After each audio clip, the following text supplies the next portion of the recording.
The morning mist clung to the strange purple trees like ghostly fingers as Captain Jackson. Rivers dragged himself from the wreckage of his exploration vessel. His shoulder throbbed with pain, and the metallic taste of blood filled his mouth. The ship's emergency beacon flickered weakly behind him, casting eerie shadows across the alien landscape of Kepler-44b.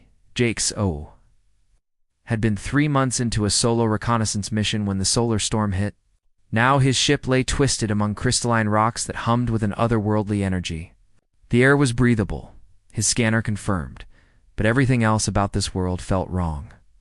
The gravity was lighter, the colors too vivid, and an unsettling silence hung over the forest as he gathered supplies from the damaged vessel. A movement in the nearby cave caught his attention. Something small and quick darted between the shadows. Jackson froze, his hand instinctively moving to his sidearm. The movement came again, followed by what sounded like frightened breathing. "Hello," he called softly, his voice echoing strangely in the thin atmosphere. "I'm not going to hurt you." From the darkness emerged the most extraordinary being he had ever seen. She appeared humanoid but smaller, perhaps the size of a human teenager. Her skin held a faint luminescent quality, marked with intricate silver patterns that seemed to shift in the light. Her large violet eyes watched him with a mixture of fear and curiosity. Most striking were the delicate wing-like appendages that folded against her back, translucent as butterfly wings but edged with the same silver that marked her skin. She spoke in a melodic language.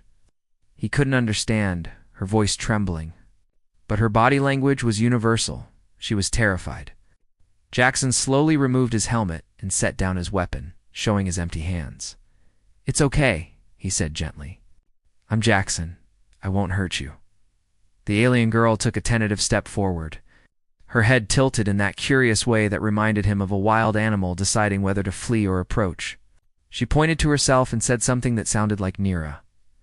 "Nira," Jackson repeated, and her eyes widened in surprise. A ghost of a smile crossed her lips. Over the next hour, establish basic communication through gestures and simple words. She showed him edible fruits and a freshwater spring hidden deeper in the cave system. In return, he shared some of his emergency rations, watching her face light up with wonder at the unfamiliar flavors. But as the day progressed, Jackson noticed something troubling. Nira kept glancing toward the forest with obvious fear, and whenever distant sounds echoed through the trees, she would press herself against the cave walls, trembling. Her silver markings seemed to dim when she was afraid. And he began to understand that she wasn't just hiding from him. She was hiding from her own kind. When evening fell, and the planet's twin moons rose, casting everything in ethereal blue light, Nira finally found the courage to show him why she lived in exile. She led him deeper into the caves, to a chamber where the walls were covered in ancient symbols that matched the patterns on her skin. Through broken phrases in his language that she was rapidly learning, she explained that her people considered her cursed. "Different," she whispered, touching the silver marks on her arms. "They... fear." Jackson felt a surge of protective anger. This beautiful, intelligent being had been cast out for being unique. He reached out slowly, giving her time to pull away, and gently touched one of the silver patterns on her hand. It was warm and seemed to pulse with a soft inner light. "Beautiful," he said simply, and watched as her luminescent skin brightened, the silver markings becoming more vivid. Not cursed, beautiful. That night, as they shared the warmth of a small fire he'd built, Jackson realized his mission had changed. He wasn't just stranded on an alien world anymore. He was the only thing standing between this extraordinary being and a lifetime of loneliness. And somewhere in his heart, he knew he was falling for her in ways that defied every protocol in his mission handbook. The Forbidden Bond 3 weeks had passed since the crash, and the language barrier between Jackson and Nira had crumbled like morning mist. She was incredibly intelligent, absorbing human words with startling speed while teaching him the flowing syllables of her native tongue. Their cave had become a sanctuary where two outcasts found solace in each other's company. "Your people," Nira said one evening, as they sat by the crystalline pool deeper in the cave system, her accent giving her words a musical quality. "They look for you." Jackson nodded, though his expression was complicated. "Eventually, But it could be months, maybe years before a rescue mission reaches this sector. She was quiet for a long moment, her fingertips trailing in the phosphorescent water. "You want to go?" The question hung between them like a bridge neither was ready to cross. Jackson studied her profile in the gentle blue glow of the cave formations. Over the past weeks, he discovered that Nira's silver markings weren't just decorative. They were a form of emotional expression that her people had learned to fear. When she was happy, they sparkled like starlight. When she was sad, they dimmed to barely visible traces. And when she looked at him with those violet eyes, they blazed with an intensity that took his breath away. "I don't know anymore," he admitted quietly. That night, as twin moons cast silver beams through the cave entrance, Nira showed him something she'd never shared with anyone. In a hidden alcove behind a curtain of hanging crystals, she'd created a garden of sorts.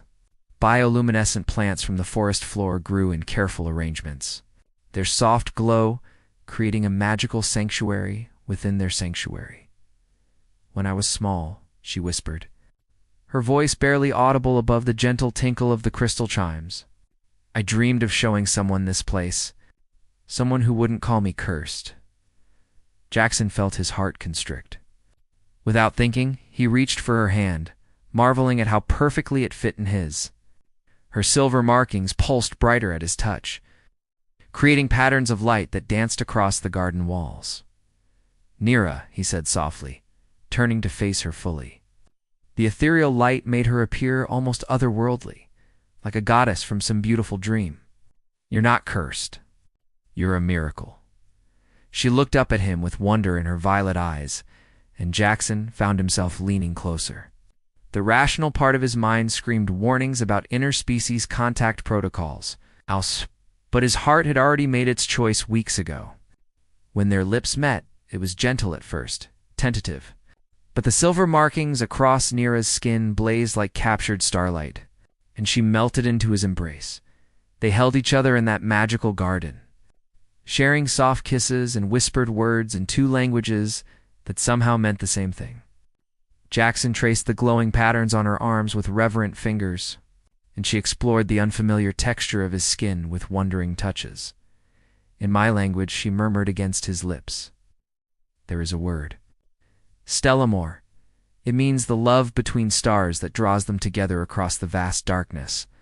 "Stellamore," Jackson repeated, tasting the beautiful word. "Is that what this is?"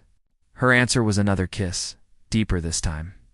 Filled with all the loneliness they'd both carried and the hope they'd found in each other, they lay together in the soft glow of her secret garden, their hearts beating in synchrony as they shared the most intimate moment either had ever experienced. But their peaceful world was shattered the next morning by the distant sound of hunting horns echoing through the forest.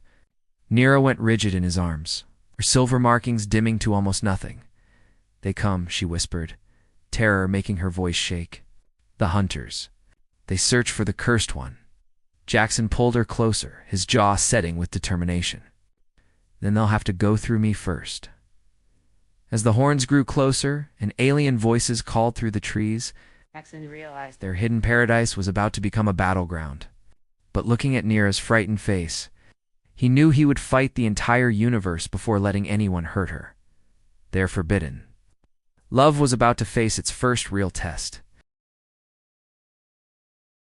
The hunting party found them at dawn, when the mist still clung to the forest floor like ghostly shrouds. Jackson had spent the night preparing defenses around their cave, but there were too many of them. At least 20 alien warriors emerged from the purple trees, their forms tall and imposing. Armed with weapons that hummed with energy, Nira pressed herself against the cave wall, her silver markings dim with terror. "Father," she whispered, and Jackson followed her gaze to the figure leading the group. Chief Corrin was magnificent and terrible. Standing nearly 7 feet tall with ceremonial armor that gleamed like black metal, his own markings were deep gold, speaking of power and authority. And his violet eyes held the same shape as Nira's, but burned with cold fury. When he spoke, his voice resonated with command. "Nira, child of shadow, you will come with us. And you," his gaze fixed on Jackson with deadly intent, "alien creature.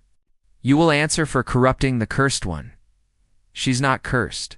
Jackson stepped forward, placing himself between Nira and her father, and I won't let you hurt her. The chief's golden markings flared with anger. You know nothing of our ways, Skydweller. This one carries the mark of the void. She brings misfortune to all who shelter her. The only misfortune here is a father who abandons his daughter.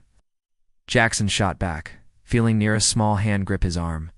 The words struck like a physical blow. Several warriors raised their weapons, but Chief Corrin held up a hand. You dare speak of family bonds, creature? Very well, you claim to protect her? Then you will face our trials. If you survive, we will hear your words. If you fail, you both die. They were bound with crystalline ropes that seemed to absorb energy, making escape impossible. The journey to the tribal settlement took 2 days, during which Jackson and Nira were allowed to walk side by side, but forbidden to speak. Still, their eyes met constantly, and he could see her silver markings pulse weakly whenever their shoulders brushed. The village was a marvel of organic architecture, buildings that seemed grown rather than built, rising from the forest floor in graceful spirals, but Jackson barely noticed the beauty, focused instead on the hostile stares of the villagers. Children pointed at Nira and whispered, while adults made warding gestures with their hands. They were locked in a cell within the great tree that served as the chief's stronghold. The walls were living wood, impossible to break, but they were together. That night, in the darkness of their prison, they held each other close.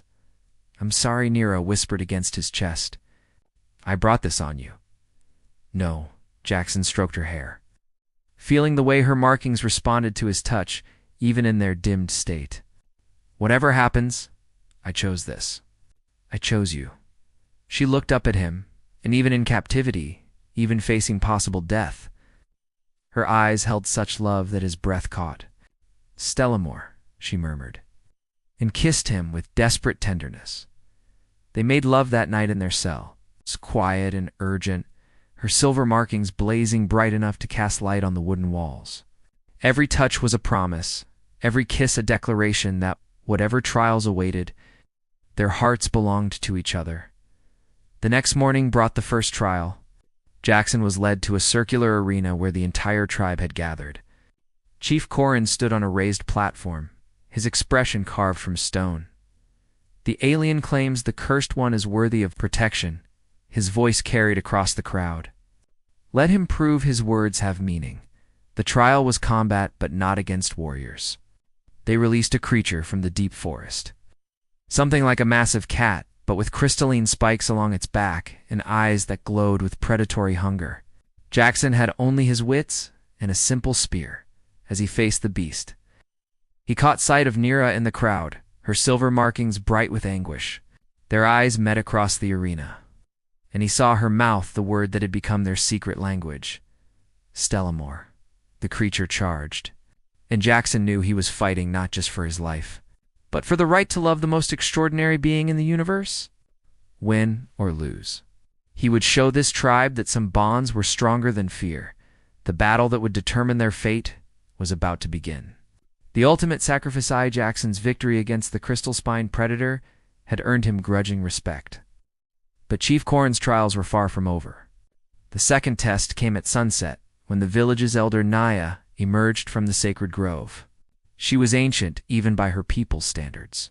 Her skin bearing silver markings, so complex they seemed to tell entire stories, and her violet eyes held depths of knowledge that made Jackson feel like a child. The alien fights well, she said, her voice carrying the weight of centuries. But combat proves only strength, not wisdom. Let him face the truth of what he claims to love. They brought Nira to the center of the village, placing her on a raised platform surrounded by glowing crystals. The elder began to chant in the old language, and something extraordinary happened. The silver markings across Nira's skin began to shift and flow, forming new patterns that pulsed with increasing intensity. Behold the mark of the void, Elder Naya called out. These patterns are not decorative, Skywalker. They are a map of destruction, a prophecy written in living flesh. Every place these markings point to will know calamity. Every person who looks upon them with love will face loss. This is why she was cast out. Jackson watched in amazement. In growing understanding, as Nira's markings formed what looked like star charts, pointing to various locations across her skin, the tribe murmured and stepped back in fear. But Jackson stepped forward. "You're wrong," he said quietly, studying the flowing patterns with new eyes. "These aren't markers of destruction. They're navigational charts. She's not cursed. She's a living star map." Elder Naya's ancient eyes widened. "Impossible. The prophecy clearly states... The prophecy was interpreted by people who feared what they didn't understand." Jackson interrupted, his voice growing stronger. "Look at the patterns again. They match the stellar formations I've observed from space. She's not marking places for destruction. She's marking pathways between worlds." He turned to address the entire tribe, his heart pounding but his voice steady. "Your cursed daughter isn't a harbinger of doom. She's the key to the stars. Her markings can guide travelers between worlds, connect civilizations, bring together peoples who thought they were alone in the universe." Nira looked at him with wonder.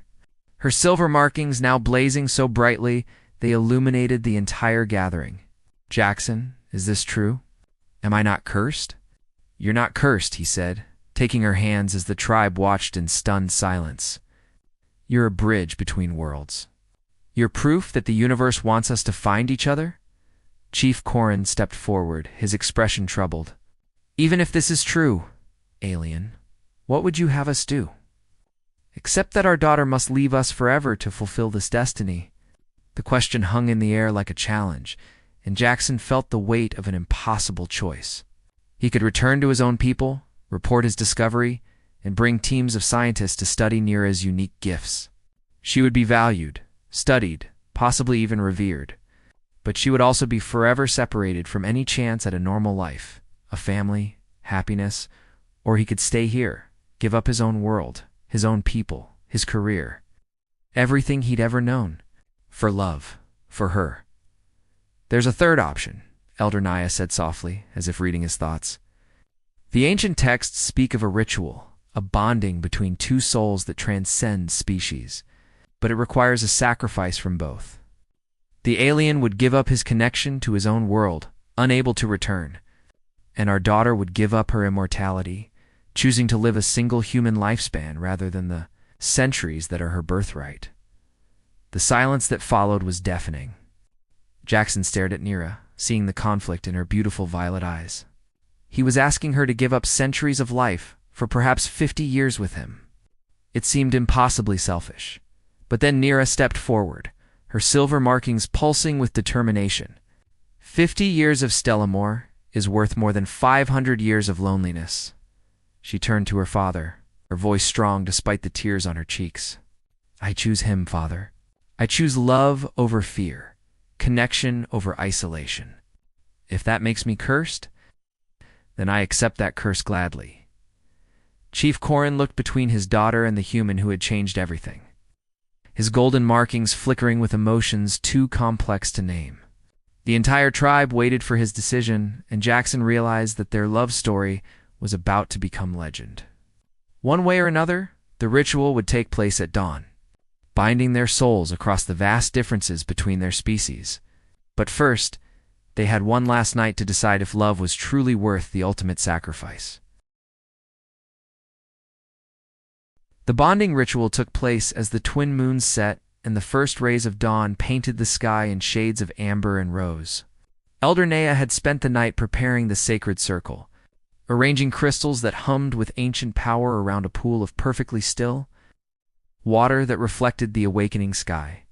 Jackson and Nira stood at opposite edges of the circle, dressed in ceremonial robes woven with threads that caught and held light. The entire tribe had gathered to witness what Elder Naya called the first. Joining between sky and earth in 1,000 generations, the ritual is irreversible. The elder warned one final time. "Jackson of the Sky People, you will be forever bound to this world, unable to return to your own kind. Nira, child of stars, your extended lifespan will be shortened to match his mortal years. Are you both certain? Jackson looked across the circle at the being who had transformed his entire understanding of love and purpose. Nira's silver markings were brighter than he'd ever seen them, forming intricate patterns that seemed to reach toward him across the sacred space. I'm certain, he said, his voice carrying across the silent gathering. I choose Stellamore, Nira replied, her musical voice filled with such conviction that even the most skeptical villagers felt their hearts stir. The ceremony was beautiful and mystical, involving ancient chants that seemed to make the very air shimmer with power. As they spoke vows in two languages that wove together like song, their hands joined across the reflecting pool, and something miraculous happened. The water began to glow, and the light spread up their arms, surrounding them both in a cocoon of radiance. Jackson felt the change immediately, a sense of belonging to this world that went beyond mere residence. The alien air tasted sweeter, the gravity felt natural. He could suddenly understand the songs of the strange birds in the purple trees. Nira gasped as she felt her own transformation, her immortal lifespan condensing into mortal decades. But each heartbeat now synchronized with his. When the light faded, they were no longer just human and alien. They were something new, bonded at a level that transcended species. The celebration that followed lasted 3 days. The tribe, no longer seeing Nira as cursed, but as blessed, welcomed her back with joy and wonder. Her silver markings were now understood to be gifts rather than warnings. And already the tribal astronomers were studying them, planning expeditions to the worlds they mapped. But the most beautiful moment came quietly. On the 4th night after the ceremony, Jackson and Nira sat in her secret garden within the caves, now officially their home. The bioluminescent plants glowed softly around them as they held each other, still amazed by the depth of their bond. Do you regret it? Nira asked softly, tracing patterns on his chest that seemed to echo her own markings. Giving up your entire world for me? Jackson caught her hand and brought it to his lips, kissing her palm tenderly. This is my world now. You are my world. I've never been more sure of anything in my life. 6 months later, when a human rescue ship finally appeared in the planet's sky, they faced their first real test as a bonded pair. Captain Alina Rodriguez, Jackson's former colleague, couldn't understand his choice to remain. You're throwing away your entire career, your life on Earth, for what? An alien? She demanded during their tense meeting in the village square. Jackson looked at Nira, who stood beside him with quiet dignity, her silver markings creating new patterns he was still learning to read. Not for an alien, Alina. For my wife. For my family. For a love that's teaching to entire civilizations that the universe is smaller and more connected than we ever imagined. The rescue ship left without him, but it carried detailed charts based on Nira's markings, information that would revolutionize space travel and bring the two worlds closer together. Trade agreements were established, cultural exchanges planned, and what had begun as a love story between two outcasts became the foundation of interspecies cooperation. Years later, as Jackson and Nira raised their children, unique beings who carried both human curiosity and alien wisdom, they would sit in their crystal garden and remember the night they first found each other. The cave still echoed with the memory of their first kiss, their first whispered Stellamore. Their love had literally changed the world, proving that sometimes the most powerful force in the universe isn't technology or weapons or fear, but the simple, revolutionary act of choosing to love someone completely different from yourself. And in the end, that was a story worth telling across both worlds. A reminder that love truly was the universal language that could bridge any gap, heal any wound, and transform any heart brave enough to believe in it. Under the light of twin moons and distant stars, Stellamore had triumphed over fear, and the universe was a more beautiful place because of it.